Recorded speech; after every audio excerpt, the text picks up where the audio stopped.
The Wartburg in Eisenach is one of the most important castles in Germany, with roots going back nearly 1,000 years. This castle is far more than just an impressive structure. It is a stone-bound history book, recounting the stories of great figures and pivotal events. Saint Elisabeth lived here, the legend of the Minstrels was born here, and it was here that Martin Luther translated the New Testament into German.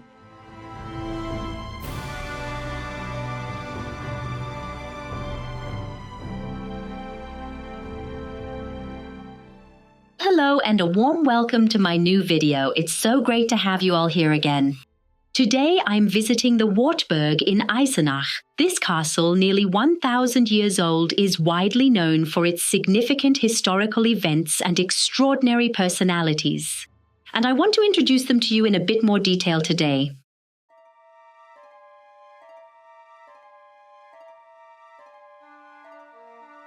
The origins of the Wartburg date back to the late 11th century, with the name Burg Wartburg first recorded in historical documents in 1080.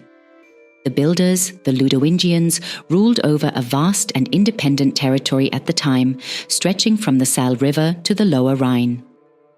Ludwig the Jumper moved his residence to a hill whose name clearly hints at an earlier fortification. Legend has it that when Ludwig the Jumper founded it, he said, "Wait, mountain, you shall become a castle for me." But the plan initially faced a major obstacle. The mountain didn't belong to him. With only 12 knights, he couldn't simply seize the castle, so he resorted to a clever trick. He brought soil from his own land and spread it across the mountain. His knights plunged their swords into the earth and solemnly swore before the court that the castle stood on Ludwig's rightful ground. Thus the way was clear and the construction of the Wartburg could begin. With the support of the Archbishop of Mainz, the Ludowingians swiftly rose to power. In 1131, Ludwig's son, Ludwig I, was appointed Landgrave, raising the family to a rank equal to that of the dukes for the first time. The Ludowingers sought to forge closer ties with the influential Hohenstaufen dynasty. This connection allowed them to solidify their influence within the Holy Roman Empire and significantly strengthen their position.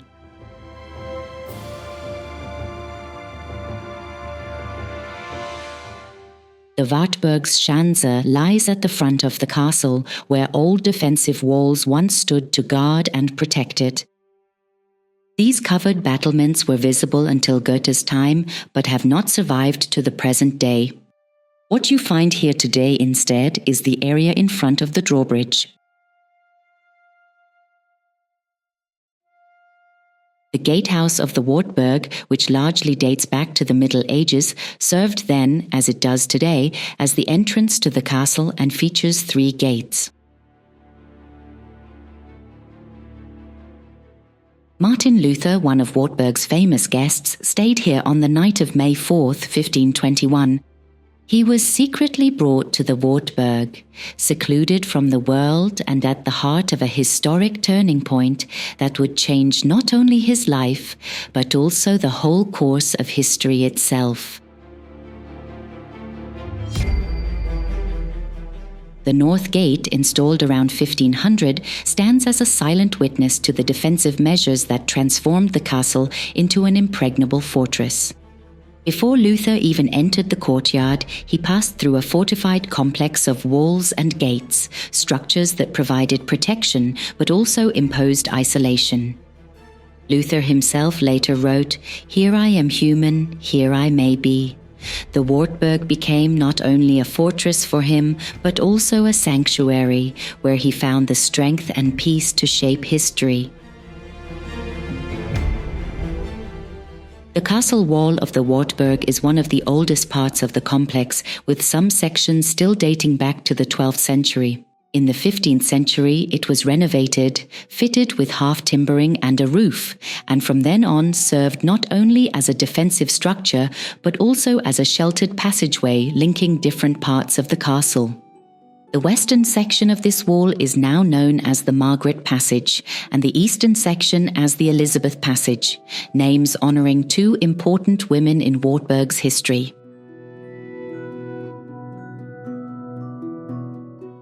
The second courtyard forms the heart of WARTBURG Castle. It marks the beginning of the core of the main fortress. Dominating this area is the impressive palace, a magnificent example of late Romanesque architecture. The palace, known as the Landgrafenhaus, once served as the residence and official seat of the Thuringian Landgraves. Behind its mighty walls lie important rooms today, including the Elisabeth Chamber and the famous Singers' Hall. The three-story hall, constructed between 1155 and 1172, remains one of the most remarkable Romanesque secular buildings north of the Alps, a true architectural masterpiece of its era.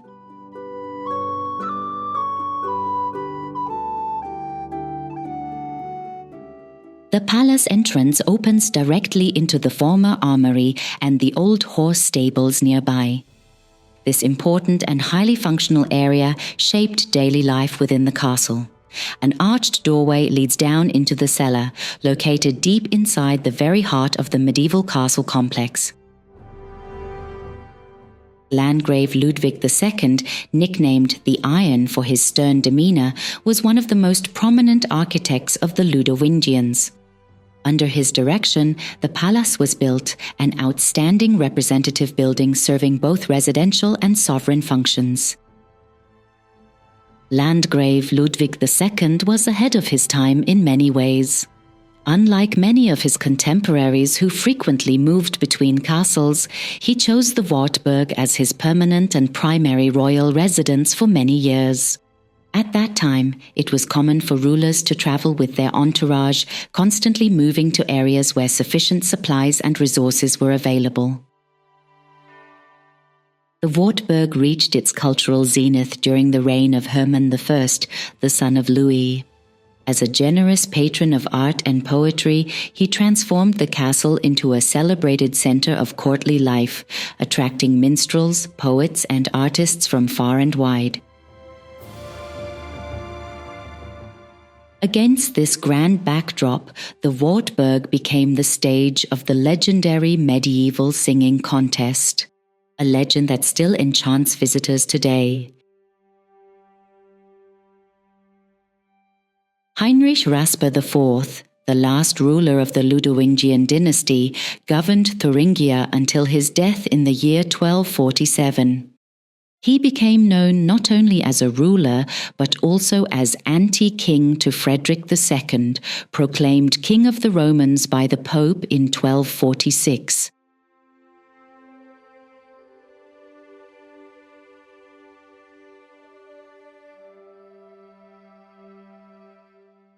A central stone staircase leads visitors to the Knights' Hall, the main floor of the palace.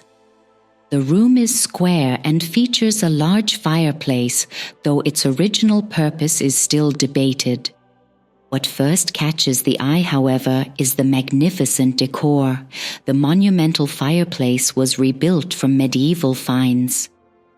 The ornamentation and architectural details show exceptional craftsmanship and luxury throughout the structure.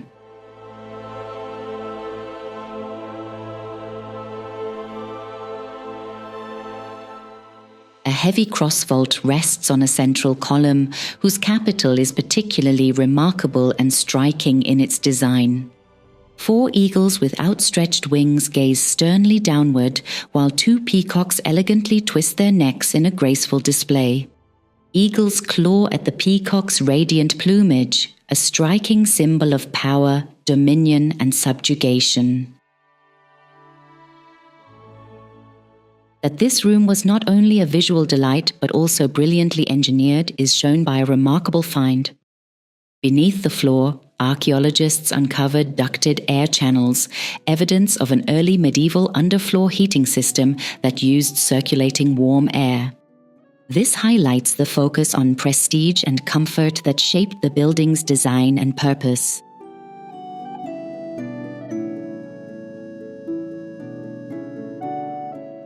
The so-called dining room directly adjoins the Knight's Hall and, centrally located within the palace, was likely the true heart of daily life for the royal family. The solid oak beam ceiling is striking, no longer structural but still rich in deep historical significance and character. Investigations revealed that the oak trees were felled around the year 1160, an important clue for dating the palace. Yet the room's current furnishings still clearly reflect its private and intimate use throughout the entire 19th century. The so-called Chapel of St Elisabeth is located on the ground floor of the Landgrave's house. At the request of Wilhelm II, the last emperor of the German Empire, the chapel was fully adorned with Neo-Byzantine glass mosaics by Oldenburg church painter and mosaic artist August Oetken.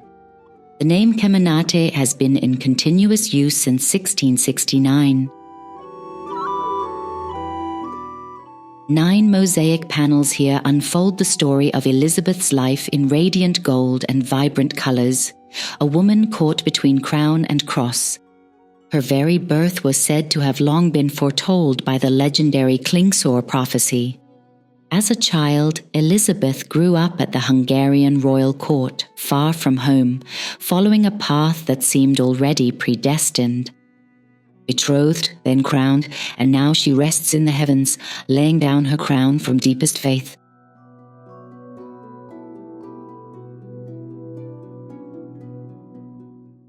She spins humbly at the wheel, the spindle's soft clatter a gentle foreshadowing of her fate.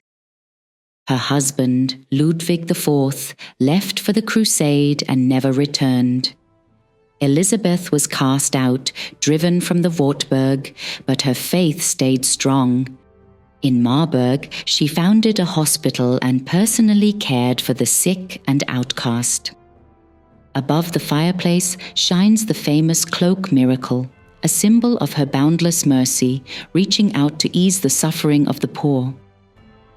Architecturally, the Kemenate complements the Knight's Hall. Especially impressive is the original capital of the central column. It depicts an eagle of almost lifelike presence. Elizabeth was already betrothed as a toddler to the eldest son of Landgrave Hermann of Thuringia, but the boy died young. Elizabeth's life path was marked by political interests from the very beginning. As early as 1211, at just 4 years old, she was carefully escorted to Thuringia under constant supervision. It was customary in noble circles to have young girls raised at the court of their future in-laws. A childhood among strangers and unfamiliar expectations. Early on, Elizabeth must have sensed that her personal worth was measured primarily in material terms. After the death of his older brother Ludvik, the son of Landgrave Hermann, took over the reign at just 17 years old. In the year 1221, he married the 14-year-old Elizabeth, and despite it being an arranged union, their marriage turned out to be a deeply happy and fulfilling one. She joined him on his journeys, shared his daily life, and earned his trust. Elizabeth's concept of Christian charity was radical. She gave away everything she owned: clothes, jewelry, possessions. Once she mentioned that God had appeared to her in a magnificent robe, even though she herself no longer had anything to wear.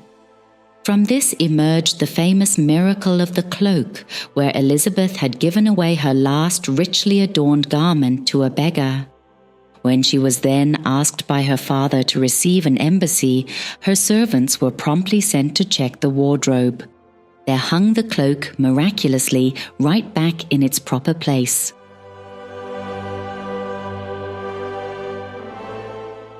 During this time, Conrad von Marburg became her spiritual companion.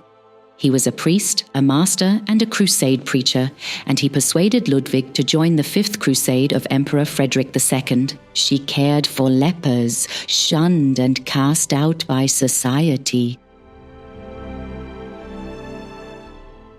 Elisabeth was expecting a child when she saw her husband for the last time. She accompanied him as far as the border of Thuringia, only letting him go there, into a country from which he would never return. Ludwig journeyed onward to Italy to join the forces of Emperor Frederick there. But he never reached the Holy Land. On September 12th, he tragically died in Otranto from an infection just a few days after boarding the ship. With his death, Elisabeth not only lost her husband, she lost her protection against intrigues, against mistrust, against those who could make nothing of her piety. Conrad von Marburg, her spiritual guide, stripped her of all autonomy through a solemn vow. He controlled her life and wealth.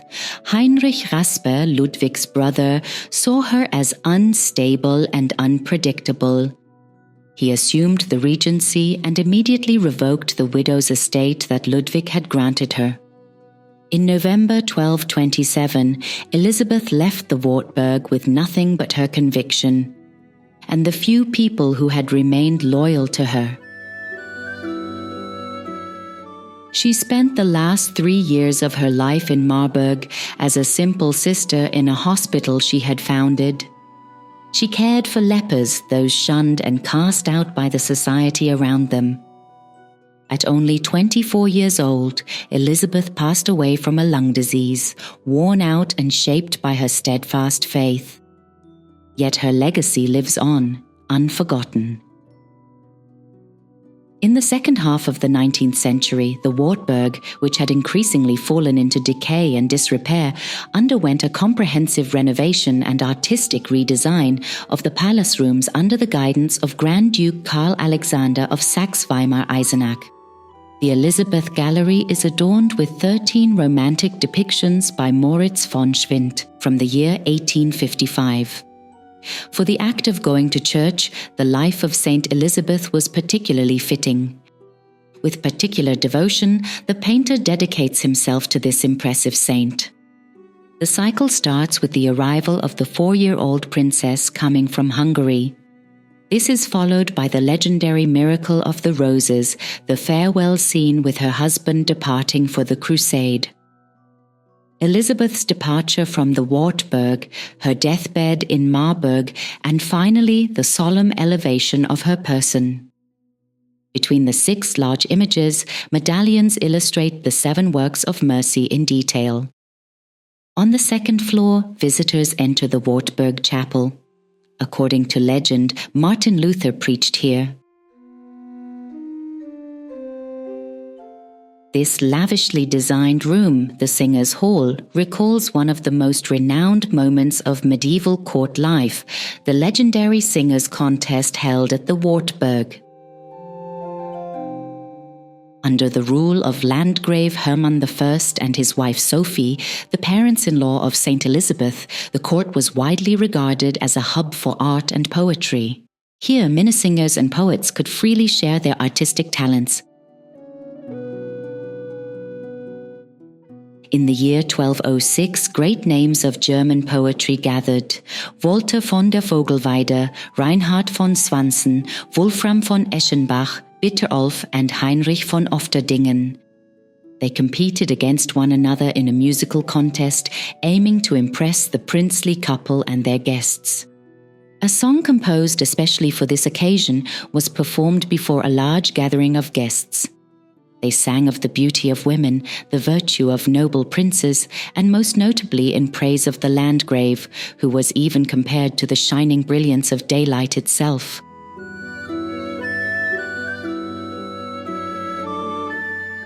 Only one deviated from the line, Heinrich von Ofterdingen. Instead of honoring the host, he dedicated his song to his patron, Duke Leopold of Austria.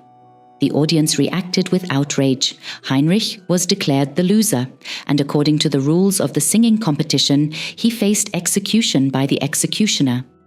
In his desperation, Heinrich begged Countess Sophie for help. She placed him under her protection and granted him a year's reprieve to bring the famous astrologer and master magician Klingsor from Hungary as the arbiter. Indeed, both of them returned after a year. Klingsor stunned the gathered crowd with a striking prophecy. That very night, the daughter of his lord, the King of Hungary, would be born. She would later marry the Landgrave's son and become a saint, bringing prosperity and joy to the Christian faith throughout her life. The news spread like wildfire. The Landgrave and his wife were absolutely thrilled at the divine prospects for their son. In honor of Klingsor, a grand feast was held in the Knights' Hall. The singers performed once more, this time in a more conciliatory tone. Klingsor mediated the conflict, declaring no one a loser. The singers' war eventually concluded after more than a year in mutual friendship. This legend was passed down through the centuries. In the mid-19th century, Grand Duke Karl Alexander had the castle renovated. The architect Hugo von Riedgen created a stage-like singers' gallery with 3 arches at the supposed historical location. The painter Moritz von Schwind adorned the wall with a monumental fresco depicting scenes from the Singers' Contest. Thus, this medieval legend was granted a fitting and honorable place in the castle's storied history.